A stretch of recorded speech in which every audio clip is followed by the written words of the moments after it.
Hey guys, welcome back to the channel. This is Mavri here with episode 7 of Hanakokun. So, sorry that this episode was a little bit delayed, but I was on vacation last week in Japan. But all is now fine now, I'm back, and I am ready for some more Hanako action.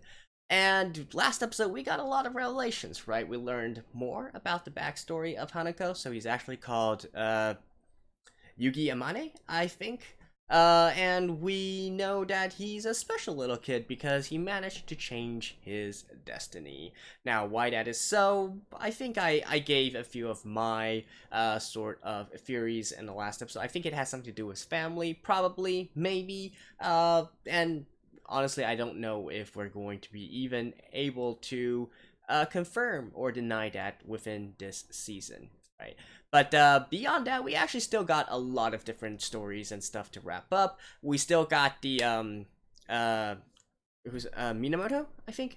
Yeah, Minamoto, the elder brother of Minamoto. I think he's called Teru, right? The student council president. We've still got his kind of story. I do think that he's probably going to show up as an actual enemy in the future. That's how these things typically goes, right? You gotta battle it out before you become friends, that kind of thing. And then of course we also got that that lady and that other guy who has another dark Hanako, I guess you could say, right? So there are still definitely lots of wonders, lots of other stuff to go and see before we even get to Hanako's backstory. So let's get into the episode and see what's next.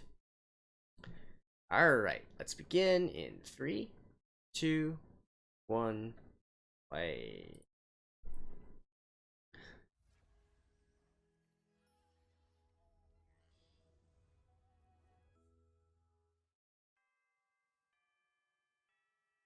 Alright.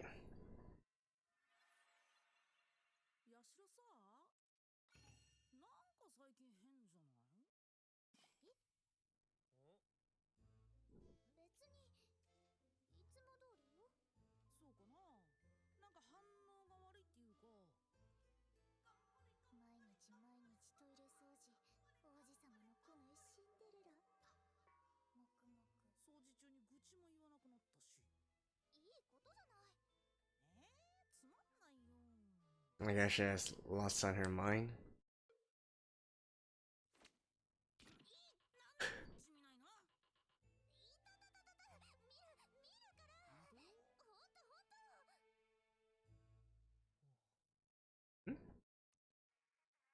No. It's the opening. Oh yeah, that reminds me. The the full version of this song is actually out on YouTube. Actually, I think it was out like almost 2 weeks ago. I forgot to mention it last week. Well, I couldn't mention it last week, but the week before that, I'm not sure if it was already released then. I think it was maybe released a little bit later. But anyways, you guys can search for this song, the full version, on YouTube. It's quite a nice song as well.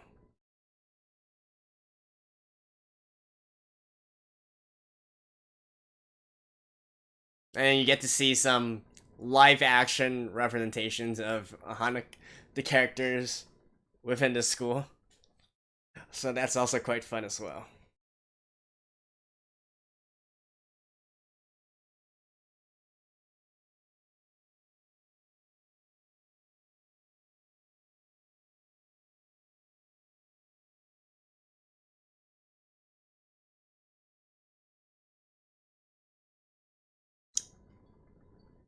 They really spared no expense in making the opening for this. You know, getting some big names, actually creating a song specifically for this, and then even creating a music video for it as well. They really went all out. Donuts. Isn't that like the favorite food of Hanako?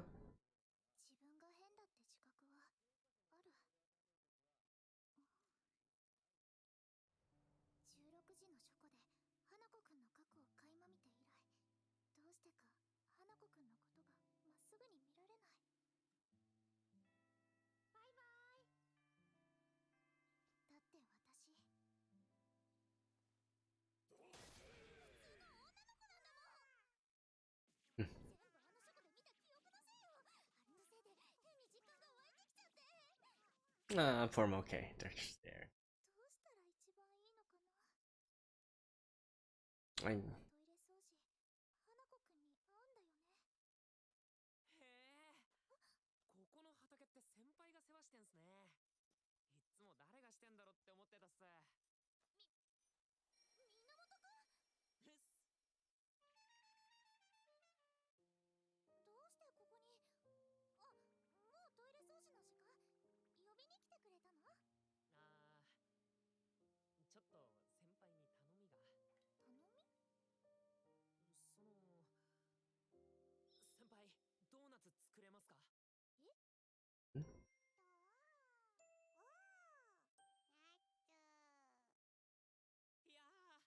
あ、home economics. Alright.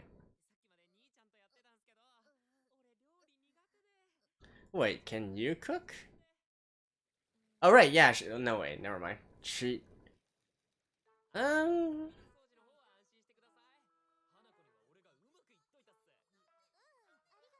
Well.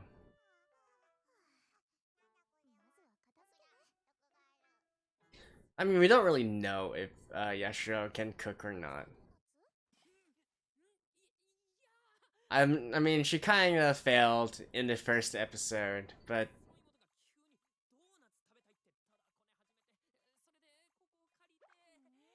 that's such an obvious lie.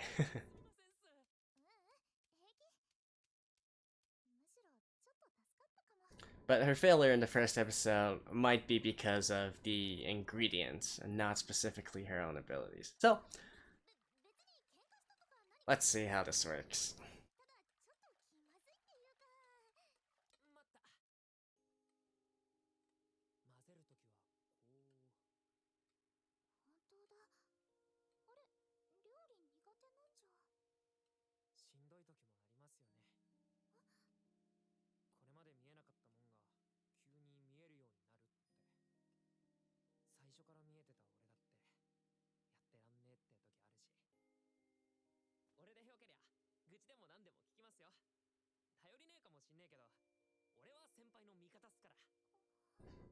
Okay.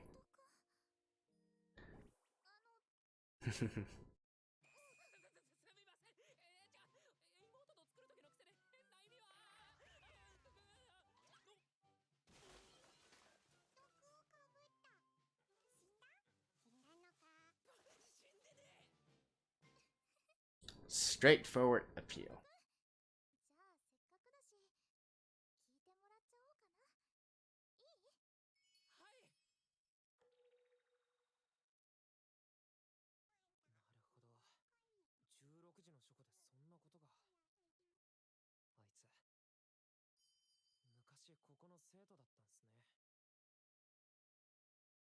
I think that I want to say that much is obvious, but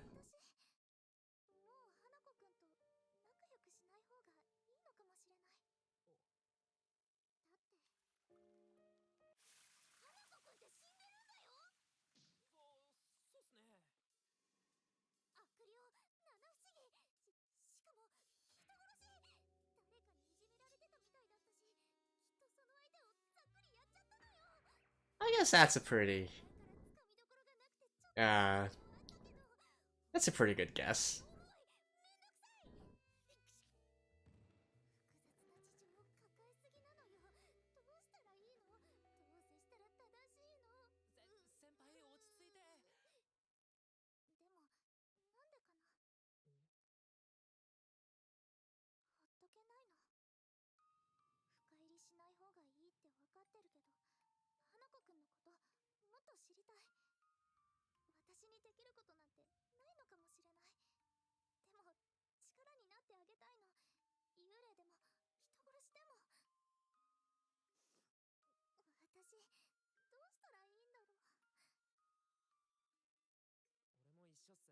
Mm.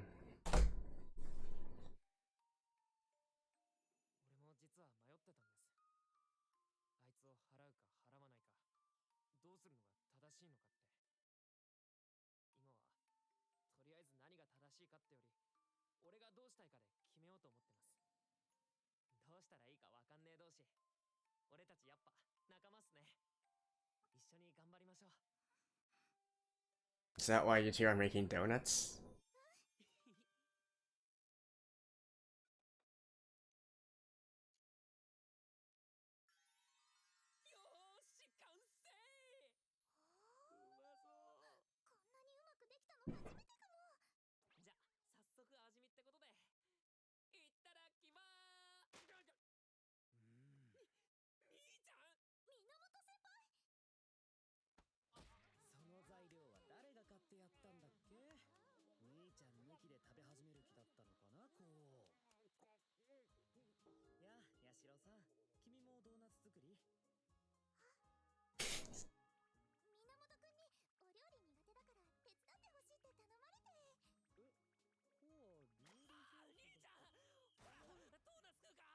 Oh.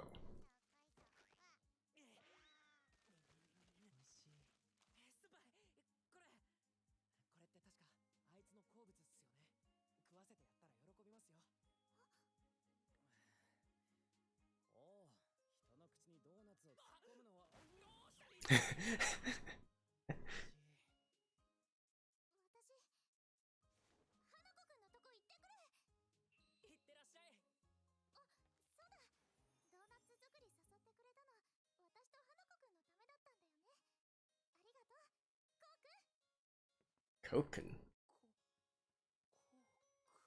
She's calling him by his name now.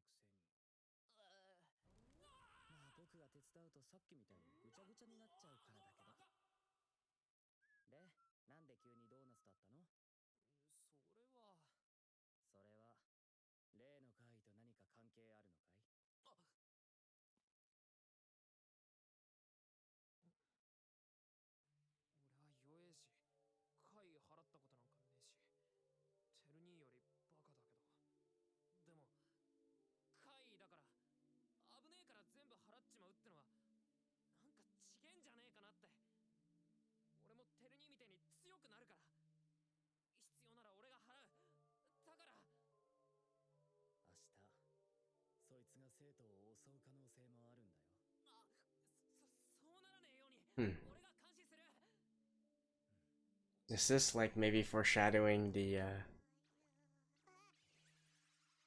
other Hanako?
Can you die a second time?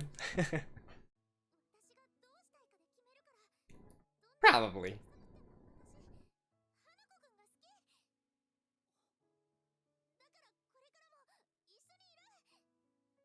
That seems... Yeah, I was gonna say, that seems more like a confession.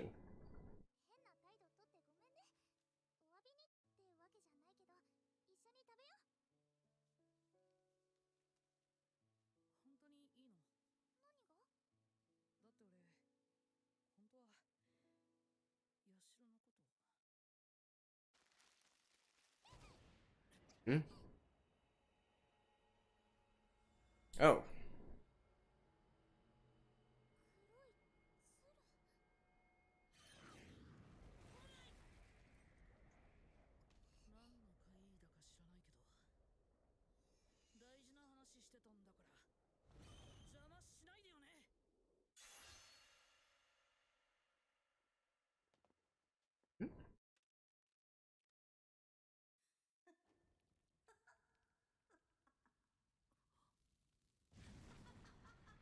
Oh, Dark Hanako? Nothing.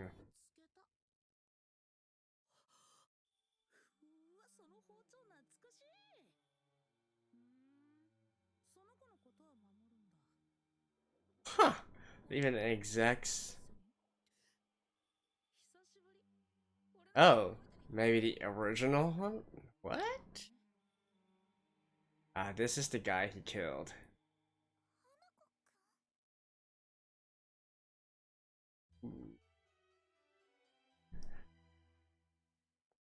This is getting interesting.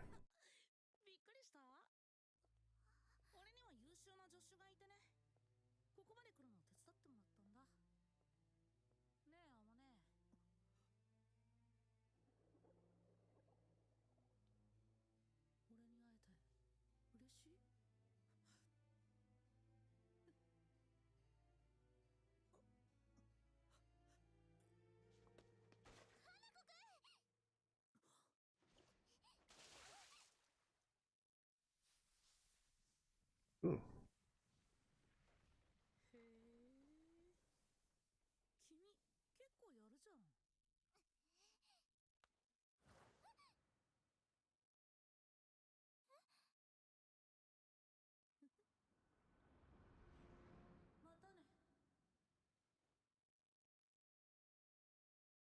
What?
Why does he look exactly the same?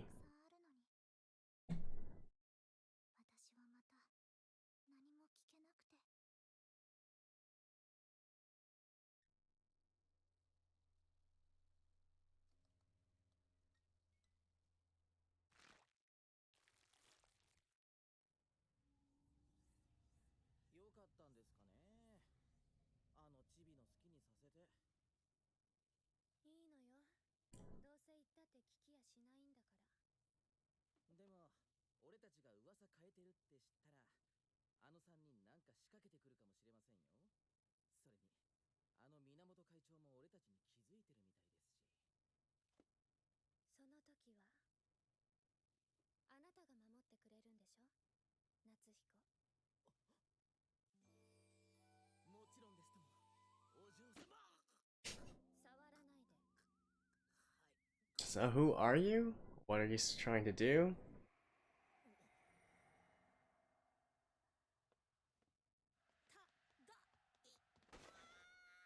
I guess this is his assistant.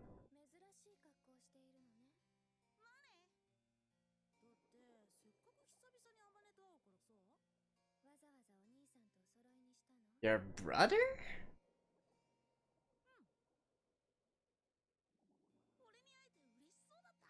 Well, I guess this does kind of tie back to what I said about, Hanako's uh, backstory having to do with his family.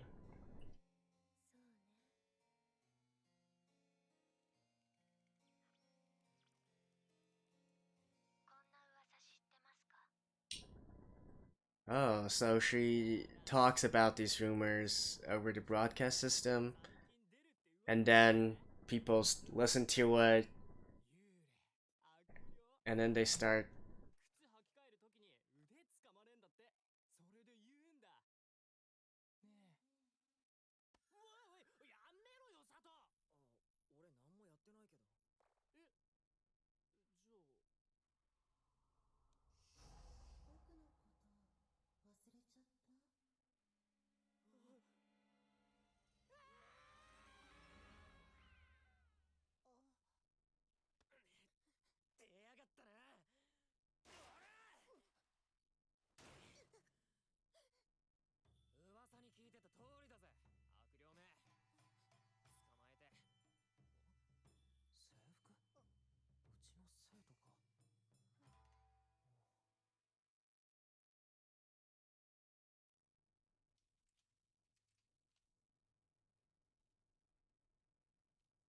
Hanaka's not back yet. Oh no, wait, he's here. Right. So it's one after the other. Now it's him acting weird.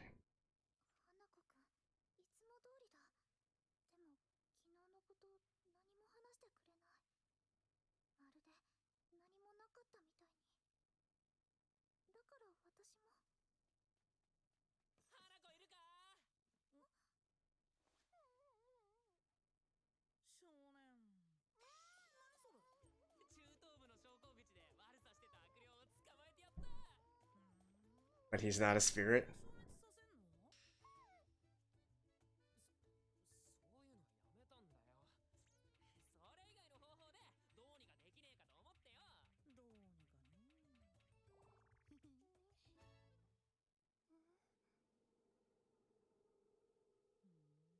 He's actually not a spirit, is he?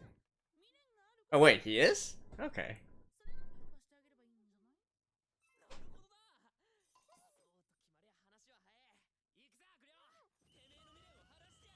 Maybe let him talk first?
What kind of character is this? Is that your regret? You weren't able to watch porn or something? Man, I gotta say, this series goes back and forth between serious and, you know, how can I say it? Like, dark, but not really dark, but, and then, you know, over the top at some, I don't know, we'll talk more after the ending, so I'll see you guys in a second. Okay, so we got a little bit more development in this episode. Before we go into that though, I'd like to quickly mention what I was talking about at the very end here. So I was actually referring to the transition between the lighthearted scenes, you know, with the humor and whatnot, versus the serious parts of this anime, right? So it seems to transition between both very frequently, and to be honest, that's not exactly a bad thing. One of my favorite series of all time, Gintama, actually does this as well. I do think that to me the transition is a little bit weirder here, but I mean it's not to the point that it's completely distracting or something to be a big negative about. I just feel like I feel like maybe it's because the serious scenes that is here also have a layer of obfuscation on them. So since we don't really know the entire situation and whatnot, it doesn't. It leads itself to a not a very good feeling, right? Because we're in the dark. We don't really know what's going on here. So the serious scenes, you know, even though you're serious, you can't. There's no outlet for your emotions and whatnot. So but I guess that's just the way that this story is, right? It's a mystery. We're supposed to try and solve it as we go along the way. And speaking of the more lighthearted part of scenes, I did like how Minamoto was being this nice guy, helping Yashiro reconcile with Hanako. Although, in this case, I do feel like they maybe skipped some stuff from the original manga, because honestly I don't feel like the three of them have been together that long yet, right? Although maybe Minamoto is just this kind of nice guy kind of character, right? And besides, even though he did help Yashiro reconcile with making the donuts and whatnot, I'd say there was some pretty subtle flirting going on between him and Yashiro. But I mentioned this before, this is a little bit more of a shoujo kind of styled series, right? So that is to be expected, right? But I think it should be quite clear that the actual pairing should be Yashiro and Hanako, if there is a pairing at all, right? Because I don't think that is quite the focal point of this series. So, let's talk a little bit about the big revelation in this episode, right? Hanako, or Amane's brother, who actually, I'll admit, I cheated a little bit because I saw the cast list at the very end, so I do know his name, right? They're voiced by the same voice actor, so apparently his name is Tsukaki. Tsukaki. And so, I guess we're not supposed to know that right now, but hey, I know it. And I gotta say, it's not that surprising, I guess. Although I did originally feel that was a sort of fake Hanako, and we're actually going to get into one of those situations where a fake Hanako is going around and attacking people, and then the senior Minamoto, the Teru dude, right, is going on and saying, "Look, I warned you, Hanako was a menace," that kind of thing. So I guess that's not exactly what they're going with, but instead that is his brother, probably a younger brother, not quite twin, I don't think, but definitely very similar to each other. And I did say this before, right? I feel like after knowing about Amane's backstory in episode 6, the reason he changed was, to me, something to do with family. Because he had this, particularly because of that moon rock that he had, and he specifically mentioned we, right? So I think it has something to do with his family. I wasn't expecting a brother, but hey, I guess that's just how it is, right? And of course, even though I have already been wrong in a lot of stuff on how this kind of series usually go, I feel like it's still a cliche enough that we know it's not going to be a very straightforward case, right? It's not just going to be a case of, oh, Amane killed his brother with the knife and whatnot, and so that is the end of that, right? There's got to be like more twists, more backstory to this. Perhaps he didn't kill him with a knife. Maybe there were other circumstances as well. Amane might not completely be in the wrong here as well. And let's not forget, right? He died shortly after as well, most probably, because he's also maintaining his youthful presence, right? His appearance that he had while he was in school. So, probably still around the same age. And so yeah, I guess we shall see in the future what exactly is going on here. And particularly why his brother also managed to be turned into a ghost and whatnot. And I guess his assistant is probably this Sakura girl that we see. The one who is apparently in the broadcasting club or something like that. Which, by the way, is also quite a neat little transition and was actually hinted at throughout the previous episodes as well, as part of the intro to the ending song. Right, so it also makes sense if she's using the broadcasting system to maybe talk a little bit about the latest school rumors, the latest school supernatural events. She could completely make it up, completely fabricate something, but if enough people hear of it, they think people really saw things similar to it, and then they would also start to spread this rumor as well, and then that would have the effect of changing the different rumors and apparitions and monsters of this school, right? Now, why they want to do that, don't know. Maybe they want to kick Amane out of his current position as 7 and instead install his brother on there instead. Maybe not, right? But I did like that kind of connection there, let's say. And what else? So, looking at this episode, I guess maybe we aren't going to be having a confrontation with Teru, Minamoto's older brother. He seemed to buy his little bro's words, at least for now, right? So it doesn't seem like he's going to be running off and trying to exercise Hanako anytime soon. And since they didn't actually go for the sort of big misunderstanding, a fake Hanako kind of thing, I don't know. Perhaps he's not going to be one of the antagonists of, or one of the, at least, enemy of the arc, of an arc within Hanakokun. At least for this season, anyways. It seems that we got much better stuff to do in regards to the other antagonists. So, there we go. That is my review of Hanako-kun episode 7, and I will see you guys shortly after in episode 8 as well. So, stay tuned, and I will see you guys next time. Bye-bye.